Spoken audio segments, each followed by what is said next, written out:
What is up, guys? My name is Bentellect, aka the Facts Man. Welcome to my YouTube channel. Today we're going to do a Q&A from Instagram. You guys sent me some questions and I'm just gonna answer them. Without further ado, let's get into it. All right, so the first question is, what is the meaning of life? I actually don't have that answer. Why are you always getting a car wash? That's funny. I actually wash my car all the time. It's kind of like a therapy thing for me. I don't know. The lights and the wax and all that stuff. It's kind of corny, but I dig it.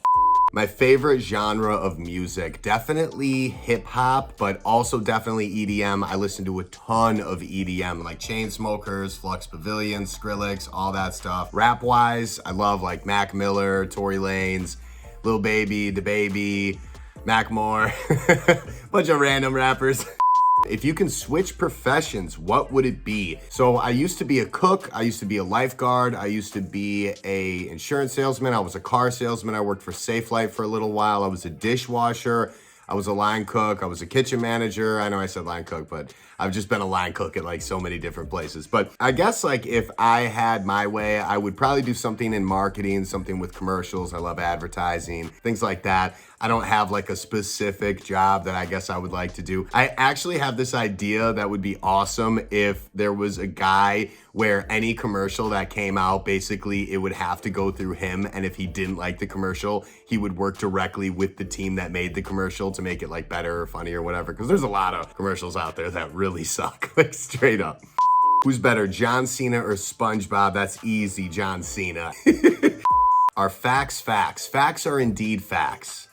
Do you got another job? So for those of you who have been following me for a while, you know that I quit my job last December. So it's been about a year that I've been creating content full time. It's a lot more work than people think. It's a lot more stress than it gets credit for, but it's definitely what I want to be doing right now.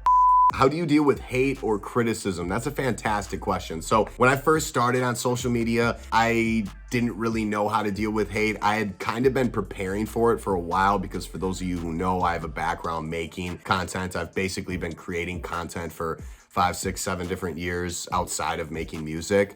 And I always knew that hate would come, and I knew that 50% of people are gonna like your stuff, 50% of people aren't, and that's just kind of the way it is. So when someone throws shade or anything like that, truly the best option is to kill them with kindness. You know, if someone says, "Hey, I hate your content, I don't think you're funny," I'll just be like, I hope you have a fantastic day. Like, because it's not worth it to get into it with them. Some stuff I just don't respond to. A lot of hate I just ignore, I push it to the side, and I recommend you guys to do the same thing because it's just really not worth your time to have your vibe taken down like that. How many views did you get on your first YouTube video? Well, my first YouTube video was made in like 2012 and I think it did like 100 plays. But when I first started posting YouTube shorts, they didn't really do very well. They got like maybe a few hundred plays or something like that, which is very different than TikTok where I'll, do like 100,000 plays or 1,000,000 plays or more plays than YouTube. But it's actually a funny story because YouTube came out with shorts and then I decided to start posting different content on YouTube shorts and they just weren't going anywhere. And I was doing that for like 3 or 4 months. Then I was in Chicago and I basically gave up. I was like, I just can't do this anymore. This is just too much. I decided to stop. And then like 2 days later, one of my videos just popped off and got a ton of plays. And then it just kind of followed suit and it just kept happening and happening. And then I was like, oh, okay. So I started putting out more and more content. And then here we are. Thank you guys for 1 million subs. I don't think I've said that live. Thank you guys so much. That is honestly like the coolest thing ever. I have always wanted to have 1 million subscribers. It is honestly crazy. I love every single one of you. I read through my comments. I try and respond. You guys are awesome. I love y'all.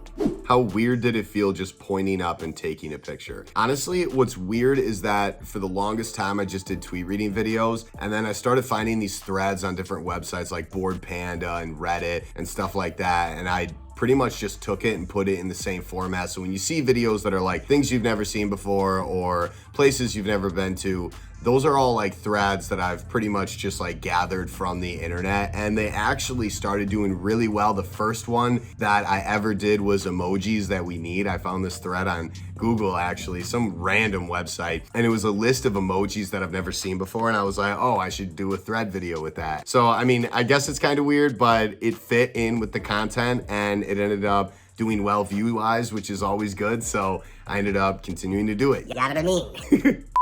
Spooky question, would you smooch a ghost? I don't see why not. Well, how much does that cost? Who inspires you? Honestly, it's people with work ethic. So people in the industry, I don't really have names. It's just, there's a lot of random people who I used to work with who don't have social media at all who inspire me because they just had such a good work ethic. They were in a good mood. They didn't make things into too big of a deal. They never got personal. They never got petty. Petty things drive me crazy. I'm a very upfront person. I don't like petty. I don't like grudges. I don't like things like that. I just don't do those things. So when they come my way, it's kind of like does not compute. Like I don't really know how to deal with it. Your hoodies are elite, but I can't afford them. I appreciate that, but they're not that bad, right? 35 bucks? I feel like that's relatively cheap. But hey, maybe I'll send you one. DM me on Instagram. Do you get wrinkles from all that laughing? I probably will eventually, but right now I haven't noticed. I haven't looked in the mirror and been like, damn, I'm really aging from laughing all the time. I mean, people laugh all the time anyway, and I was laughing a lot even before I started doing these videos. Nothing's really changed. My buddy said it best. What you see when you watch movies and TV, those are actors. What you see when you see me in my videos on TikTok or Instagram or YouTube, that's the real deal. That's actually me. There's nothing phony going on. There's nothing fake or different going on in front of the camera. Ever wanted to rob a bank? Yeah.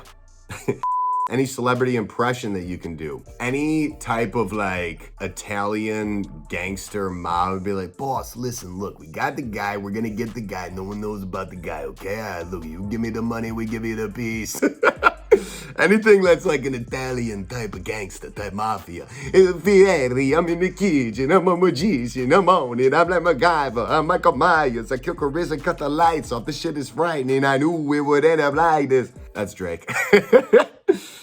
Hey guys, thank you so much for tuning into my Q&A. Again, my name is Bentellect. I would love if you stuck around, hit that thumbs up, hit subscribe. I'm gonna be uploading more long form content videos. Thank you again for 1 million followers. If you ever have recommendations on videos you'd love to see me do, especially if it's long form content, shoot me a message over on Instagram. Again, I love you guys. Facts. Bye.